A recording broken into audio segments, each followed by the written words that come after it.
This right here is Patrick Waugh, and at the time, many considered him the best goalie in the entire league. He had already brought 2 Stanley Cups to Montreal. He was a Conn Smythe winner. He was the Canadiens. But what he does next would shock the entire hockey world and change the face of the league forever.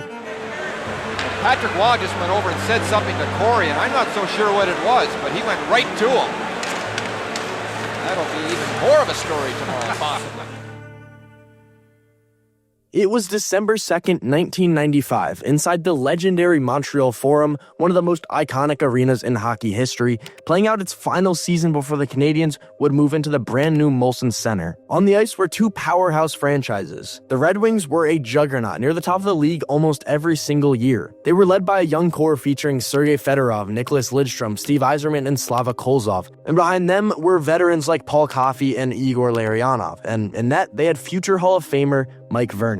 And across the ice from Vernon, in the other crease, was another future Hall of Famer, but this one was already a legend, Patrick Waugh. He entered the NHL with a chip on his shoulder and a playoff resume before most players even saw a full season. Drafted 51st overall in 1984, he made his NHL debut in February of 1985, and by the start of the 1985-86 season, Waugh had taken over the starting job in Montreal, and at just 20 years old, he led the Canadiens to a Stanley Cup. He posted a .192 goals against average in the playoffs and won the Conn Smythe. That run would define him early, but it was only the beginning. Throughout the late 80s and the early 90s, Waugh became one of the most dominant goaltenders in the entire NHL, and a lot of that success was thanks to the innovation that he brought to the game. Through the 1980s, he adapted the goaltending style to fit his game, blending the old-school stand-up technique with the emerging butterfly style that was popularized by guys like Glenn Hall and Tony Esposito. And by combining these two, that meant he could stay on his feet to handle high shots, but drop into the butterfly when the puck was low, giving him more versatility and control than most goalies at the time. By the early 90s, Waugh had already won 3 Vezina trophies and earned multiple All-Star selections. Every year, he was near the top in goals against average and save percentage. No matter how the roster looked, if Waugh was in net, the Canadiens were contenders. Then came 1993, a cup run that cemented his legacy. Waugh was lights out the entire playoffs, and Montreal won the Stanley Cup thanks in part to a still unbroken streak of 10 straight overtime wins. He earned his 2nd playoff MVP trophy that spring, stepping up once again when it mattered most. By the end of the 1994 season, Waugh was more than just Montreal's franchise player. He was the centerpiece of the entire organization and had already put together a Hall of Fame resume by the age of 30. And this made what happened on that night, December 2nd, 1995, even more unbelievable. In the beginning of the 95-96 season, the Canadiens brought in a new coach, Mario Tremblay, who unfortunately had a pretty rough history with Waugh. Back when they were teammates and roommates, Tremblay used to make fun of Waugh's English since he was a French-Canadian, and that stuck with him ever since. The tension between them never really went away, which made things pretty explosive once Tremblay took over as coach. In this game, it was supposed to be a clash of the Titans, the Montreal Canadiens versus the Detroit Red Wings, 2 of the NHL's top teams. But Detroit was the only one who came out looking like a top team. They got out to a hot start with Larionov scoring 3 minutes into the game on a power play where Waugh was left out to dry. Walking in, Patrick Waugh, and he scores on the rebound. Igor Larionov.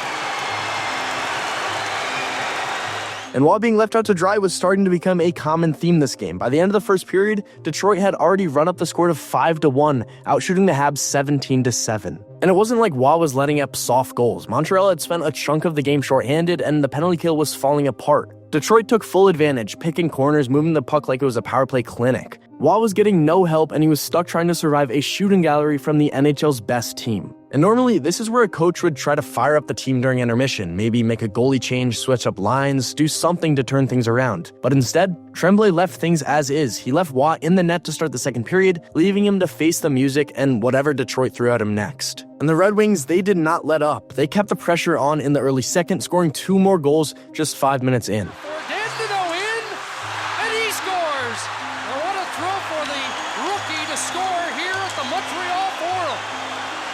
The Montreal crowd was relentless. When Waugh stopped a shot from center ice, they let out probably the loudest cheer of the night, but it wasn't a good one. Here's Fedorov whipping it in.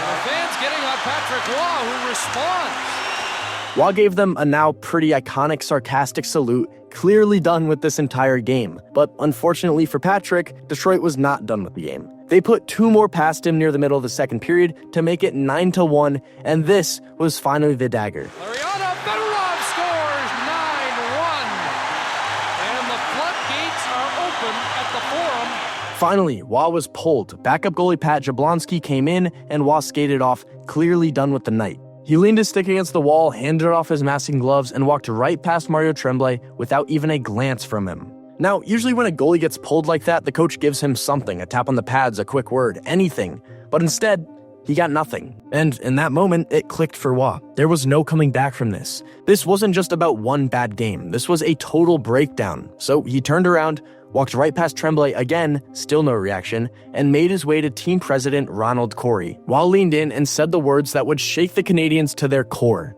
He said, "I've just played my last game with the Canadiens." Then he sat down and shouted towards Tremblay, "You heard me." Detroit finished the job with an 11-1 win, one of the worst losses in Canadiens history, but Montreal had bigger problems than the scoreboard. Because the most frustrated guy in that building wasn't the fans, it wasn't the coach, it was their franchise player, and by that point, he had already made up his mind.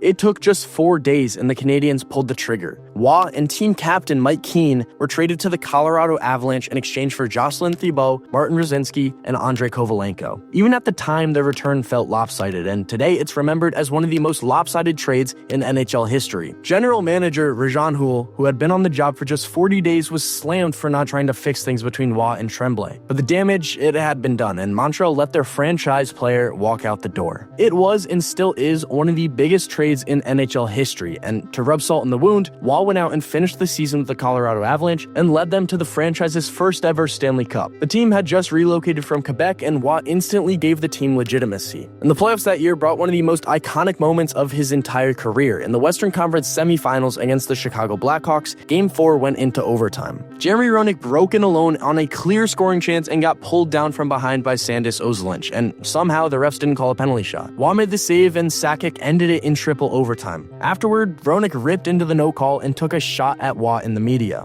Waugh then responded with a quote that instantly became a classic. I can't really hear what Jeremy says because I got my 2 Stanley Cup rings plugged in my ear. Waugh got the last laugh as they beat Chicago in 6 and eventually won the cup. Also, that same postseason, Waugh helped eliminate the Red Wings, the same team that lit him up in his final game with Montreal.